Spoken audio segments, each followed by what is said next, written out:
सर्वेभ्यः नमो नमः। आप सभी का स्वागत है आज के इस वीडियो में।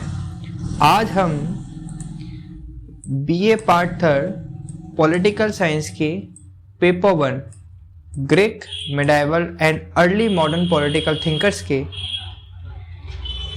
भाग ए के वेरी इंपॉर्टेंट क्वेश्चन पर चर्चा करने वाले हैं। ठीक है, यूनानी, मध्यकालीन तथा प्रारंभिक आधुनिक राजनीतिक विचारक। जैसा कि आपको पता है कि पॉलिटिकल के 2 पेपर हैं, पेपर 1 और पेपर 2।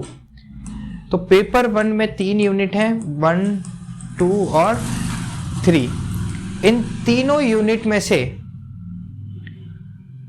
पार्ट ए के जो इंपॉर्टेंट क्वेश्चन हैं वो हम देखने वाले हैं। मतलब एक तरीके से आपका यूनिट 1, यूनिट 2 और यूनिट 3 का तीनों का रिवीजन हो जाएगा। ठीक है, आपको पता ही है आपका जो पेपर होता है वो 3 पार्ट्स में डिवाइड होता है। पार्ट ए, भाग अ, भाग ब और भाग स, यानी ए, बी और सी। तो आज हम पार्ट ए पर चर्चा करेंगे। पार्ट ए में आने वाले जो परीक्षाएं हैं उनमें जो भी इंपॉर्टेंट क्वेश्चन हैं आने वाले हैं उन पर चर्चा करेंगे। तो अगर आपने वीडियो पूरा देख लिया तो आपके पार्ट ए की पूरी तैयारी हो जाएगी। और अगर आपको इन क्वेश्चंस की लगभग ये 50 से ऊपर प्रश्न होने वाले हैं आज के सेशन में, अगर इनकी पीडीएफ नोट्स चाहिए आपको तो आप जो नीचे नंबर डिस्प्ले हो रहा है उस पर आप कांटेक्ट कर सकते हैं मुझसे। तो मैं आपको इसके प्रश्न उत्तर सहित प्रिंटेबल फॉर्मेट में पीडीएफ आपको अवेलेबल करवा दूंगा। ज़्यादा महंगी नहीं है, सस्ती ही है। अब शुरुआत करते हैं अपने प्रश्नों से। पहला प्रश्न है, प्लेटो के शिक्षा सिद्धांत की 2 विशेषताएं बताइए। तो यूनिट 1 से है मूल्य आधारित शिक्षा और राज्य के लिए उपयुक्त नागरिक तैयार करना। 2 है इसमें। प्लेटो शिक्षा को आत्मा के उत्थान और चरित्र निर्माण का साधन मानते थे। उनका मानना था कि शिक्षा से व्यक्ति का नैतिक और बौद्धिक विकास होता है। दूसरा है राज्य के लिए उपयुक्त नागरिक तैयार करना। मतलब प्लेटो ने शिक्षा को वर्गीकृत किया, प्रारंभिक शिक्षा जो कि गुणों का विकास करती है और दूसरा उच्च शिक्षा, दार्शनिक राजा की तैयारी। दूसरा प्रश्न है, प्लेटो के साम्यवाद तथा आधुनिक साम्यवाद में 2 अंतर लिखिए। तो प्लेटो का साम्यवाद और आधुनिक साम्यवाद की तो बात छोड़िए, सबसे पहले बात करिए साम्यवाद क्या होता है। साम्यवाद, साम्य मतलब होता है समानता, वाद मतलब होता है विचार, यानी ऐसा विचार जो समानता का समर्थन करता हो, है ना। तो वही साम्यवाद कहलाता है। तो प्लेटो का साम्यवाद केवल संरक्षक वर्ग अर्थात रक्षक और दार्शनिकों के लिए था, जबकि आधुनिक साम्यवाद संपूर्ण समाज के लिए है ना। और प्लेटो का साम्यवाद नैतिक और राजनीतिक था, जबकि आधुनिक साम्यवाद मुख्य रूप से आर्थिक और सामाजिक संघर्ष पर आधारित है। सही बात है। ये इंपॉर्टेंट बात है कि जो प्लेटो का साम्यवाद है वो केवल संरक्षक वर्ग के लिए ही था, सभी समाज के लिए नहीं था। क्योंकि प्लेटो ने समाज को 3 वर्गों में बांटा था, शासक वर्ग, है ना, सैनिक वर्ग और उत्पादक वर्ग। तो उत्पादक वर्ग के लिए नहीं था साम्यवाद उसका, केवल शासक वर्ग और सैनिक वर्ग के लिए था। आगे बढ़ते हैं। तीसरा प्रश्न है, अरस्तु के अनुसार दास कौन है। तो अरस्तु के अनुसार दास वे लोग होते हैं जो मानसिक रूप से स्वतंत्र निर्णय लेने में असमर्थ होते हैं। क्या होते हैं? असमर्थ। वे मानते थे कि कुछ लोग जन्म से ही दास होते हैं और इसी बात के कारण उनको क्रिटिसाइज भी किया जाता है, और वे किसी अन्य के अधीन रहकर ही उपयोगी हो सकते हैं। चौथा प्रश्न है, अरस्तु के अनुसार क्रांति क्या है। Very important. तो अरस्तु के अनुसार क्रांति राजनीतिक व्यवस्था में आमूल परिवर्तन होता है। इसका कारण असमानता, सत्ता का दुरुपयोग और संपत्ति के असंतुलन को माना जाता है। 5वां प्रश्न है, संत ऑगस्टाइन के अनुसार न्याय क्या है। आपको क्या बताना है? न्याय क्या है। किसके अनुसार? संत ऑगस्टाइन के अनुसार। तो संत ऑगस्टाइन ने न्याय को ईश्वर द्वारा निर्धारित सामाजिक व्यवस्था बताया। उनका मानना था कि न्याय वही होता है जो ईश्वर की इच्छा के अनुरूप हो।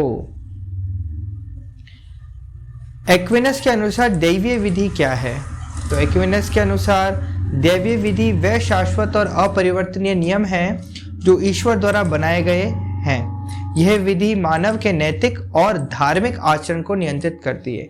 देखिए, ये है अति लघुतरात्मक प्रश्न। कौन से प्रश्न है ये? अति लघुतरात्मक प्रश्न। तो अति लघुतरात्मक प्रश्न ना तो ज्यादा छोटे होते हैं और ना ही ज्यादा बड़े होते हैं। ये इनको बीच में रखा जाता है, करीबन 20 शब्दों के होने चाहिए। तो लगभग यहाँ जो उत्तर लिखे जा रहे हैं, आपको भी प्रयास करना है कि इनसे ज्यादा बड़ा आपको उत्तर नहीं लिखना है। ठीक है, अति लघुतरात्मक प्रश्नों का जो शब्द सीमा है वो अपने आप में 20 है, 20 शब्द लिख सकते हैं आप। तो जो यहाँ पर फॉर्मेट दे रखा है उसका आप अनुपालना भी करेंगे। 7वां प्रश्न है, बेंथम के अनुसार दुख सुख के 4 स्रोत बताइए। तो एक तो होते हैं शारीरिक फिजिकल, राजनीतिक पॉलिटिकल, नैतिक मॉरल और धार्मिक रिलीजियस। फिर शारीरिक में होता है कि सुख और दुख का अनुभव शरीर द्वारा होता है। ठीक है, सरकार के नियम और कानून से सुख या दुख उत्पन्न हो सकता है। समाज और समुदाय की स्वीकृति या अस्वीकृति से सुख और दुख का अनुभव होता है। और धार्मिक आस्थाओं से सुख और दुख प्रभावित होता है। 8वां प्रश्न है, लॉक के अनुसार सामाजिक अनुबंध का स्मरण कारण क्या है?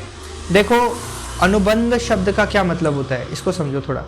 अनुबंध शब्द का सरल मतलब होता है समझौता, है ना? समझौता, या तो समझौता कर कर पूछे, वो ज्यादा सरल करना हो तो, या फिर संविदा करके पूछे। संविदा, यहां लिख रहा हूं मैं, संविदा, या तो संविदा बोले या फिर अनुबंध बोले। तीनों से प्रश्न आ सकता है। लॉक के अनुसार सामाजिक समझौता, लॉक के अनुसार सामाजिक संविदा, लॉक के अनुसार सामाजिक अनुबंध। तो इस अनुसार लॉक आ सकता है, हॉब्स आ सकते हैं, ये सब आ सकते हैं ना। ये यूनिट 2 का क्वेश्चन है, ये सही है। प्राकृतिक अवस्था में मनुष्य स्वतंत्र होता है लेकिन सुरक्षा की गारंटी नहीं होती। अनुबंध यानी समझौता इसलिए किया जाता है ताकि जीवन, स्वतंत्रता और संपत्ति सुरक्षित रह सके। और इसको इंग्लिश में क्या कहते हैं? अनुबंध को कॉन्ट्रैक्चुअल। ठीक है, कॉन्ट्रैक्ट होता है। किसके बीच में कॉन्ट्रैक्ट बनता है? सरकार और जनता के बीच में कॉन्ट्रैक्ट होता है। जिस कॉन्ट्रैक्ट में क्या लिखा होता है कि जनता अपनी कुछ शक्ति सरकार को देगी और इसके बदले सरकार उनके जीवन, स्वतंत्रता और संपत्ति की रक्षा करेगी। सही है। 9वां प्रश्न है, द्वंद्वात्मक पद्धति के 3 अंग कौन कौन से हैं? तो पहले ये बताइए कि द्वंद्वात्मक पद्धति दी किसने थी, फटाफट से बताइए। तो द्वंद्वात्मक पद्धति दी थी किसने? कार्ल मार्क्स ने। तो उसके 3 अंग कौन से हैं? थीसिस, एंटीथीसिस और सिंथेसिस। वाद, प्रतिवाद और संवाद। थीसिस क्या होता है? वाद क्या होता है? एक मौलिक विचार या अवधारणा, एक विचार होता है। एंटीथीसिस क्या होता है? बड़े अच्छे तरीके से मैंने इसको समझा रखा है आपको।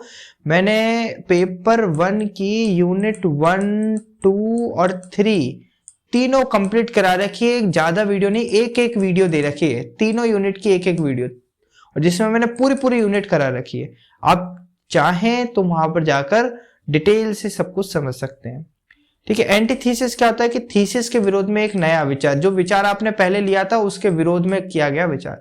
सिंथेसिस क्या होता है कि दोनों विचारों का समन्वय जिससे एक नई अवधारणा बनती है। बहुत अच्छी तरीके से मैंने आपको ये समझाया था। आगे बढ़ते हैं। मार्क्स के अनुसार सर्वहारा कौन है? तो सर्वहारा कौन है? सर्वहारा वह मजदूर वर्ग के लोग हैं जो अपनी जीविका चलाने के लिए श्रम बेचते हैं। क्या बेचते हैं? श्रम यानी काम बेचते हैं। वे पूंजीपति वर्ग द्वारा शोषित होते हैं। सही है, सरल है बिल्कुल। आगे बढ़ते हैं। 11वां प्रश्न है, प्लेटो तथा अरस्तु के दर्शन के मध्य कोई 2 प्रमुख अंतर लिखिए। प्लेटो और अरस्तु। प्लेटो कौन था? गुरु किसका? अरस्तु का। अरस्तु कौन है? शिष्य किसका? प्लेटो का। तो इन दोनों के अंतर बताना है। तो प्लेटो आदर्शवादी थे यानी आइडियलिस्ट थे, और अरस्तु कौन थे? रियलिस्ट थे, यथार्थवादी। प्लेटो ने राज्य को नैतिक संस्था बताया जबकि अरस्तु ने प्राकृतिक संस्था बताया। 12वां प्रश्न है, अरस्तु के अनुसार क्रांति क्या है?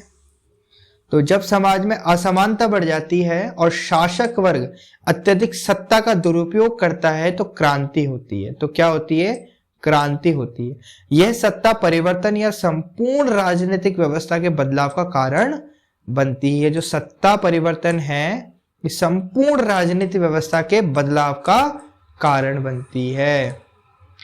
अगला प्रश्न है, सिटी ऑफ गॉड किसने लिखी? मैंने आपको बताया था सिटी ऑफ गॉड किसने लिखी थी? संत ऑगस्टीन ने लिखी थी। 14वां प्रश्न है, मैकियावेलीवाद को स्पष्ट कीजिए। तो यूनिट 1 से आ गया ये प्रश्न। तो आप बताएंगे निकोलो मैकियावेली के जो विचार है उन्हीं को मैकियावेलीवाद कहते हैं। यह राजनीतिक व्यवहार को व्यवहारिक और यथार्थवादी दृष्टिकोण से देखता है। नैतिकता को सत्ता और शक्ति के अधीन माना जाता है। नैतिकता को समझना, नैतिकता को सत्ता और शक्ति के अधीन माना जाता है, जबकि प्लेटो क्या बताते हैं? नैतिकता को सत्ता और शक्ति से ऊपर मानते हैं। 15वां प्रश्न है, सामान्य इच्छा को परिभाषित कीजिए। तो किसने दी थी? पहले तो बताओ सामान्य इच्छा दी किसने थी? रूसो ने दी थी। किसने दी थी? रूसो ने दी थी।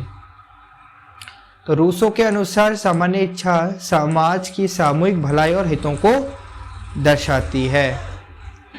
16वां प्रश्न है, बेंथम के दर्शन में उपयोगिता का क्या अर्थ है? तो बड़ा सिंपल था ये कि अधिकतम लोगों के लिए अधिकतम सुख प्राप्त करने का जो सिद्धांत था वही उपयोगिता कहलाता है। अगला प्रश्न है, मिल ने आनुपातिक प्रतिनिधित्व का समर्थन क्यों किया? आपको बताना है मिल ने आनुपातिक प्रतिनिधित्व का समर्थन क्यों किया। तो ताकि लोकतंत्र में अल्पसंख्यकों को उचित प्रतिनिधित्व मिल सके। द्वंद्वात्मक आदर्शवाद से आप क्या समझते हैं? सेम क्वेश्चन है लेकिन अलग टाइप से पूछ लिया। हेगल का ये सिद्धांत विचारों के संघर्ष से नए विचारों को जन्म की बात करता है। ये आपको समझना है, द्वंद्वात्मक आदर्शवाद और द्वंद्वात्मक भौतिकवाद। द्वंद्वात्मक आदर्शवाद हेगल ने दिया था, समझना, और द्वंद्वात्मक भौतिकवाद मार्क्स ने दिया था। ठीक है, आदर्शवाद और भौतिकवाद इन दो शब्दों का आपको ध्यान रखना है। आदर्शवाद दिया था हेगल ने और भौतिकवाद दिया था मार्क्स ने। 19वां प्रश्न है, मार्क्स के अनुसार अतिरिक्त मूल्य क्या है? पूंजीपति मजदूर को उसकी पूरी मेहनत का मूल्य नहीं देता, यही अतिरिक्त मूल्य है। क्या हुआ कि मजदूर ने 100 रुपए का काम किया, मजदूर ने 100 रुपए का काम करा, लेकिन पूंजीपति या जो उसका मालिक है उसने उसको कितने रुपए दिए? सिर्फ 50 रुपए। तो ये जो अतिरिक्त मूल्य है वो 50 रुपए जो बच गया वही अतिरिक्त मूल्य है कि जितना उसने काम करा उतना उसको पैसे नहीं मिले। 2 नव मार्क्सवादी विचारकों के नाम बताइए। तो एक तो हमारे पास है एंटोनियो ग्राम्शी, इनको तो हमारे को पढ़ना है, और लुई अल्थुसर, इनको आपको देखना है। 2 आपको बताने हैं, है ना। आगे 21वां प्रश्न है, प्लेटो की 4 पुस्तक। तो एक तो मैंने आपको बताई थी, कौन सी? रिपब्लिक। उसके बाद रिपब्लिक, लॉस, थियोटेटस और फेडो, ये 4 पुस्तकें हो गई, है ना। अरस्तु के अनुसार दासता के 2 गुण बताइए। तो 2 गुण कौन से हैं? कि दास मानसिक रूप से निर्णय लेने में असमर्थ होते हैं और दासों के बिना समाज का संचालन असंभव है। सही है। मैकियावेली के अनुसार राजकुमार के 2 गुण बताइए। तो शक्ति और चालाकी का कुशल उपयोग और नैतिकता से अधिक सत्ता को प्राथमिकता देना ही मैकियावेली के अनुसार राजकुमार के 2 गुण हैं। आगे है लॉक के अनुसार प्राकृतिक अधिकार। तो जीवन, स्वतंत्रता और संपत्ति, ये 3 है प्राकृतिक अधिकार। ठीक है। 25वां प्रश्न है, रूसो के द्वारा लिखित 2 पुस्तकें। तो रूसो के द्वारा लिखित 2 पुस्तकें हैं, सोशल कॉन्ट्रैक्ट और एमिल। सामान्य इच्छा अभी बताया था आपको मैंने, जनता की सामूहिक इच्छा जो संपूर्ण समाज के कल्याण को सुनिश्चित करती है। और ये कॉन्सेप्ट किसने दिया था? रूसो ने। किसने दिया था? रूसो ने दिया था ये कॉन्सेप्ट। उदात्त निरंकुशता क्या है? तो जब व्यक्ति अपनी स्वतंत्रता त्याग कर शासक को पूर्ण शक्ति सौंप देता है तो ये उदात्त निरंकुशता कहलाता है। ये यूनिट 2 का है ये। ठीक है। सार्वभौमिक परोपकार क्या है? तो संपूर्ण मानवता के कल्याण हेतु किया गया कार्य है सार्वभौमिक परोपकार है। द्वंद्ववाद के 3 नियम बताइए। तो अभी बताए, विरोधों की एकता, मात्रात्मक से गुणात्मक परिवर्तन, नकार का नकार। मतलब द्वंद्ववाद के 3 नियम यही हैं। अभी अगर अपन इस पर डिटेल में चले गए तो वीडियो बहुत लंबी हो जाएगी। वर्ग संघर्ष क्या है? तो मार्क्स के अनुसार समाज 2 वर्गों में बटा होता है, पूंजीपति और मजदूर। पूंजीपति को कहते हैं बॉर्जियोसिस और मजदूर को कहते हैं प्रोलिटेरियट। तो पूंजीपति वर्ग श्रमिकों का शोषण करता है, जिससे समाज में आर्थिक और सामाजिक संघर्ष उत्पन्न होता है, और इसे ही वर्ग संघर्ष कहा जाता है। 31वां प्रश्न है, संरक्षकों के लिए साम्यवाद हेतु प्लेटो ने क्या औचित्य दिया है?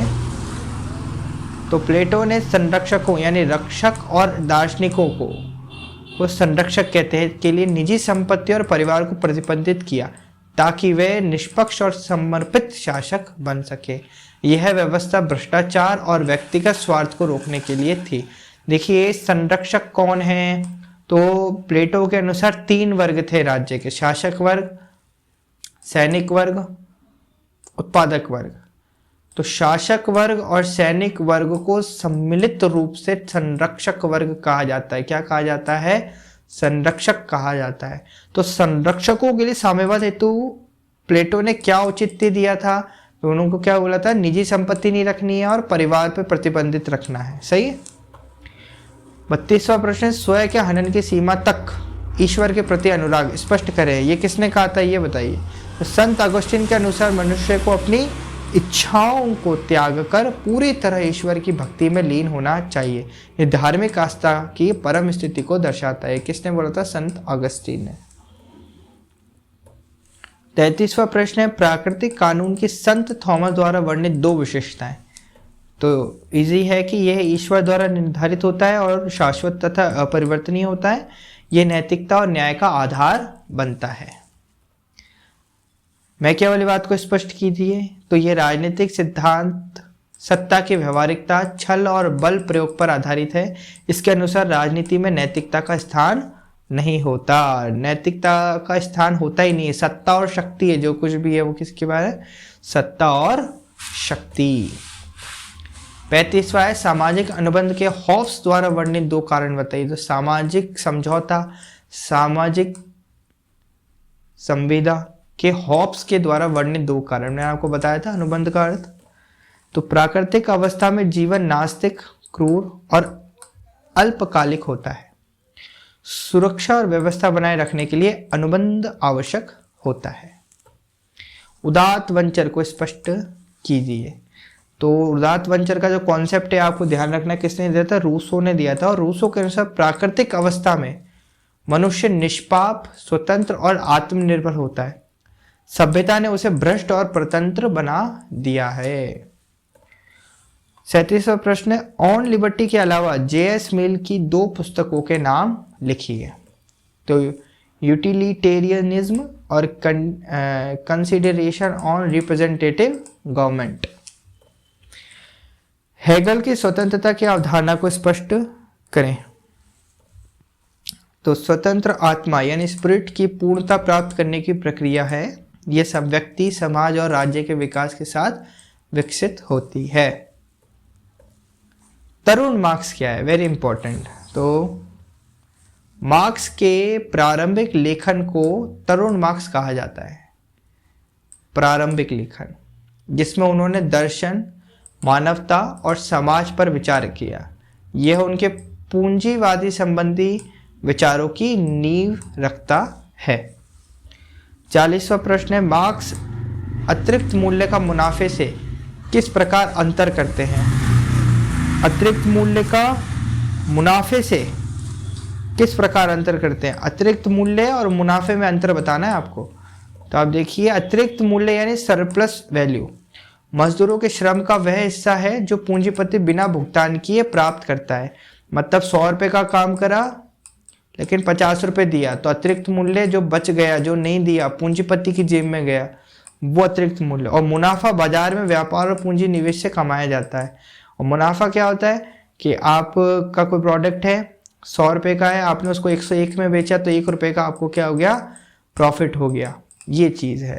अब ये चाहे आप इसमें व्यापार से करो इसको या सेवा दो, वो आपकी इच्छा है। 41 है, प्लेटो के अनुसार सभ्य झूठ क्या है?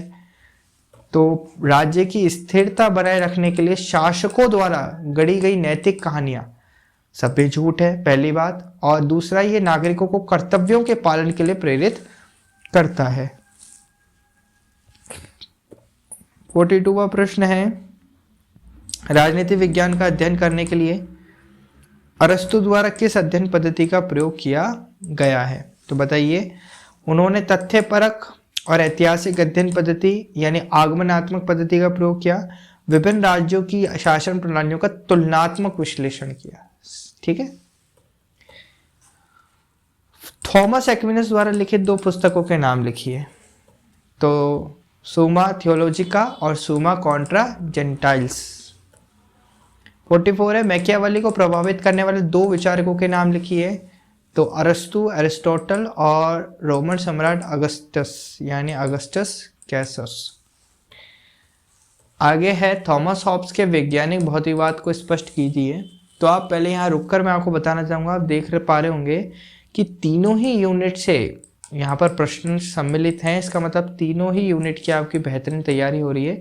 तो अभी तक आपको अगर वीडियो समझ में आ रहा है तो वीडियो को लाइक करना और चैनल को सब्सक्राइब करना। हॉब्स के अनुसार संसार और मनुष्य केवल भौतिक तत्वों से बने हैं। सभी घटनाएं प्राकृतिक कारणों से होती है, ना कि आध्यात्मिक कारणों से। जॉन लॉक के 2 प्राकृतिक अधिकारों पर टिप्पणी लिखिए। तो स्वतंत्रता और संपत्ति।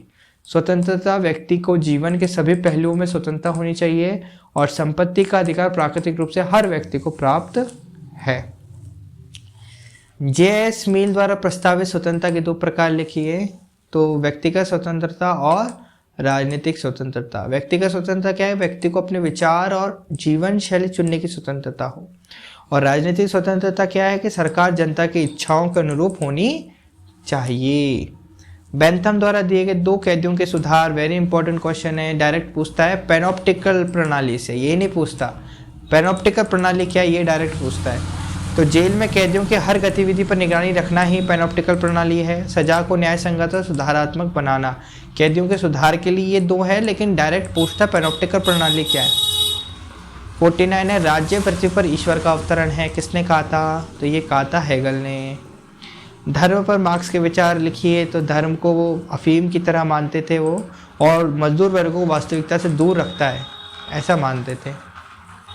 यह शोषण को स्वीकार करने में मदद करता है। 51वां क्वेश्चन है कि प्लेटो के चिंतन में संरक्षकों के लिए साम्यवाद की जरूरत क्यों है? क्यों जरूरत है? संरक्षकों के लिए साम्यवाद की जरूरत क्यों है? तो संरक्षक बताइए पहले कौन है? संरक्षक यानी शासक वर्ग और सैनिक वर्ग। शासक वर्ग और सैनिक वर्ग, तो इनके लिए साम्यवाद की जरूरत क्यों है? निजी संपत्ति और परिवार से मुक्त होने पर संरक्षक राज्य के प्रति पूरी तरह समर्पित रहेंगे। इससे भ्रष्टाचार और पक्षपात समाप्त होगा, इसलिए जरूरी है। सही है ना? दासता के पक्ष में अरस्तु द्वारा दिए गए किन्हीं 2 तर्कों का उल्लेख कीजिए। तो अभी बताया था, फिर से बता रहा हूँ कि कुछ लोग मानसिक रूप से स्वतंत्र जीवन जीने योग्य नहीं होते। दासता से समाज में स्थिरता और श्रम विभाजन संभव होता है। मैकियावेली बात को स्पष्ट कीजिए। कितनी बार स्पष्ट कर दिया। आगे है, संत थॉमस एक्विनस द्वारा वर्णित शाश्वत कानून क्या है? तो यह ईश्वर द्वारा बनाया गया नियम है जो सृष्टि के संचालन को नियंत्रित करता है। उदात्त वंचर को स्पष्ट कीजिए। हमने करा इसको। रूसो के अनुसार सभ्यता ने मनुष्य को भ्रष्ट कर दिया, जबकि वन में रहने वाला व्यक्ति नैतिक और स्वतंत्र होता है। पैनोप्टिकन योजना क्या है? तो अभी बताया था कि बेंथम ने जेलों के लिए बेंथम द्वारा दी गई योजना थी, जिसमें कैदियों पर हर समय निगरानी रखी जाती थी। 57वां क्वेश्चन है, जॉन स्टुअर्ट मिल द्वारा लिखित 2 पुस्तकों के नाम लिखिए। तो जॉन स्टुअर्ट मिल द्वारा लिखित 2 पुस्तकों के नाम, यूटिलिरिज्म और the subjection of women. Hegel द्वारा उल्लेखित विश्वात्मा क्या है? तो यह संपूर्ण ब्रह्मांड में व्याप्त चेतना और तर्क संगतता को दर्शाता है। अर्थात सिंपल शब्दों में अगर बात करें तो विश्वात्मा और कुछ नहीं, पूरे संसार को चलाने वाली शक्ति है हेगल द्वारा। 59वां क्वेश्चन है, टी एन ग्रीन के अनुसार राजनीतिक दायित्व का आधार क्या है? तो इसका उत्तर हो जाएगा व्यक्ति का राज्य के प्रति कर्तव्य सामाजिक नैतिकता और कल्याण पर आधारित होना चाहिए। आज का अंतिम प्रश्न, सर्वहारा का अधिनायकवाद को स्पष्ट कीजिए। तो मार्क्स के अनुसार समाजवादी क्रांति के बाद सर्वहारा वर्ग सत्ता संभालेगा और पूंजीवाद को समाप्त करेगा। तो ये था आज की वीडियो में हमने पेपर वन के यूनिट 1, यूनिट 2 और यूनिट 3 इन तीनों से संबंधित जितने भी पार्ट ए के इम्पोर्टेंट क्वेश्चन बन सकते हैं उनको हमने देखा और इन्हीं में से ही घुमा फिरा के प्रश्न आएगा, इससे बाहर कुछ नहीं आएगा। तो अगर आपने अभी तक इस वीडियो को देखा तो आपको बहुत फ़ायदा होने वाला है। और अगर आप PDF चाहिए तो आप संपर्क कर सकते हैं 7412003920 इस कॉन्टैक्ट नंबर पर आप मुझसे संपर्क कर सकते हैं अगर आपको PDF चाहिए। तो आज की वीडियो में इतना ही, धन्यवाद।